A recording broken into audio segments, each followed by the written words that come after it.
I managed to get consistent A's and A stars in the tips I'll be sharing with you in this video. Today I'll be talking about what I wish I knew before my GCSEs and A levels, and this advice will apply to anyone watching no matter where you are in your studies. Hey guys, my name's Jaden. I'm a first year dental student at the University of Bristol. Hopefully this video will be quite simple and short and easy to understand, as I'm making this during the Easter holiday, as I should be revising because I also have exams. I understand how you may be feeling stressed or pressured as exams are coming up very soon, but we just need to go through these last few months or weeks and then it will be all over and then we can enjoy our summer. Know that everything you do now will benefit you and help you in your exam, so do as much as you can and don't regret anything afterwards. Now that being said, all the timestamps and video notes will be in the description below and on the screen, so feel free to skip to any section of the video which suits you most. My first tip would be to remember all the formulas or key points or definitions which you can never remember, and as soon as you go into the exam and open that paper, you want to write it down either on the first page or the back page of the paper. The examiner doesn't really care what you write outside of the black lines which you're meant to put your answer in. So you can write anything in there, all the notes that you remember, everything, or your working out, you can write everything outside of that and it won't be counted in your answer. You should make the most of this if you're struggling to remember anything in each subject. You can do this every time you start each exam so you don't forget certain things. So in maths you might always forget the quadratic formula. If this is not given to you, you want to memorize this before the exam, as if you know you can never recall it and you can never remember it.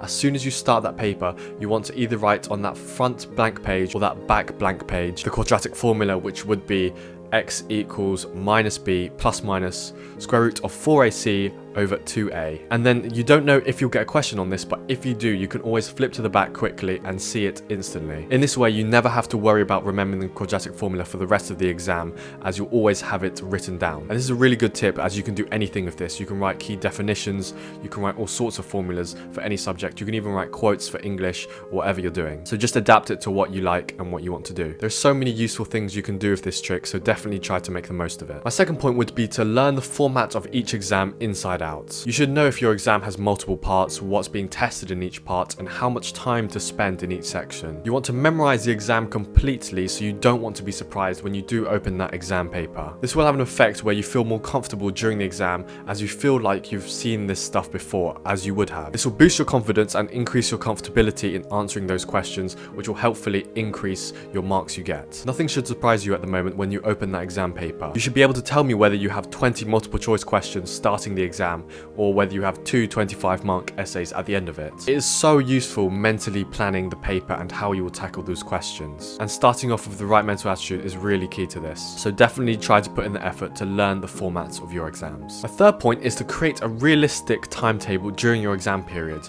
Now I'm not talking about that big pretty timetable that you see a lot of people making, and I've made a video on retrospective timetables, but I'm not really talking about that in this video. Instead, when you're doing your exams, you won't have that much time to revise in between each exam, and you'll feel a lot of pressure and a lot of added stress. You might want to create little to-do lists or checklists which you tick off, and things you want to accomplish between each exam, which are just small tasks which will help increase your performance. You really want to tackle any of your weakest topics and just go over anything you're unsure of. I would always suggest working on your weakest topics, and I always have if you've watched any of my videos before. A really simple way to find your weaknesses is to ask yourself, if the exam was tomorrow, what topic would you least like to be tested on? Focus on these areas not only so you have reassurance, but you also improve it. And maybe you can combine this with the previous point where you write all of this information on the back of your sheet. Now my next point is to remember to go over all your corrections and mistakes that you've done in the past. Corrections and mistakes are such a good way to learn. Rereading and redoing the questions you've got wrong and just looking at all the questions you've struggled on is such a good way to improve. I always do this and want to make sure I never make the same mistake again. You should be going over past papers, you should be redoing past papers which you've struggled on,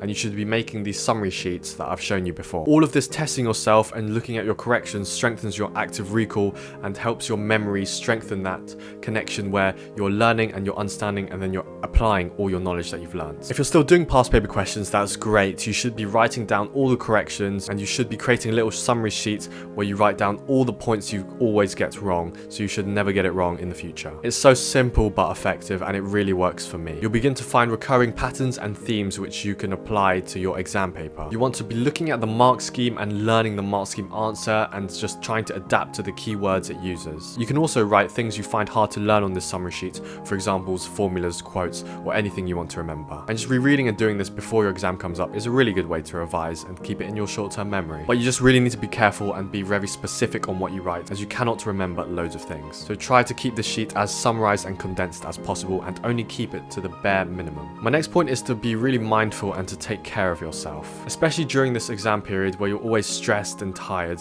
you need to be getting enough sleep, you need to be having a good diet, and you need to be maintaining a balanced lifestyle. All of these factors are essential for you to perform at your best and just to remain happy during this long exam period, as I know it can be so hard and so stressful. I've gone through this many times and have found that these are really key to focus on. Sleep is so important to you. Keep a constant routine and don't change it. The amount you sleep is different for each person, and the rest you get is so important. Giving your brain just enough time to absorb all of the information you've learned the previous day is so good for you. And the next day when you do wake up with enough sleep, you'll feel more energized and more happy that you'll be able to do everything that day. I find that for myself, I need about 7 to 8 hours of sleep a day, and this leads to me leading a happier day and just me being more productive overall. And this will hopefully increase my exam performance in the long run, but it's a habit you need to build, so please start now if you haven't. Have a good diet, for example, eat healthy, and maintaining a balanced lifestyle, for example, still messaging your friends, calling on the phone, going out to do activities, doing sports,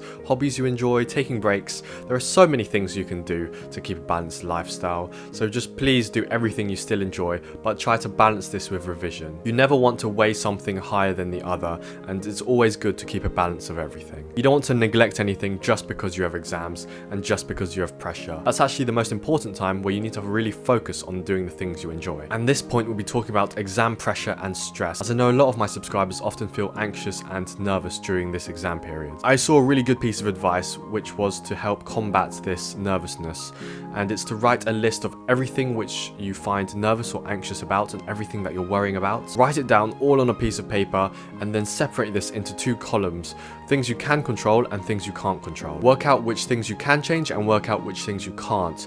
Ignore everything that you can't change, but focus on the things you can. This is so much easier said than done, but for example, I'll be writing stuff on the screen and hopefully you can see how you could try to combat this. You could do this, for example, by creating a checklist or little to-do list, which is very specific and will help you feel more assured and help relieve some of this pressure and stress. I really hope this video has helped in some way, and if it did, please consider liking this video and subscribing to my channel. I think that was everything I've wanted to cover in today's video. Post any questions or put any advice in the comments below for other people, as I think during this time we all need to support each other. Also, if you have any future video ideas, then write them down below. Apart from that, I'll hopefully see you again soon. I'm wishing everyone who sees this the very best. Thank you very much for watching. Goodbye.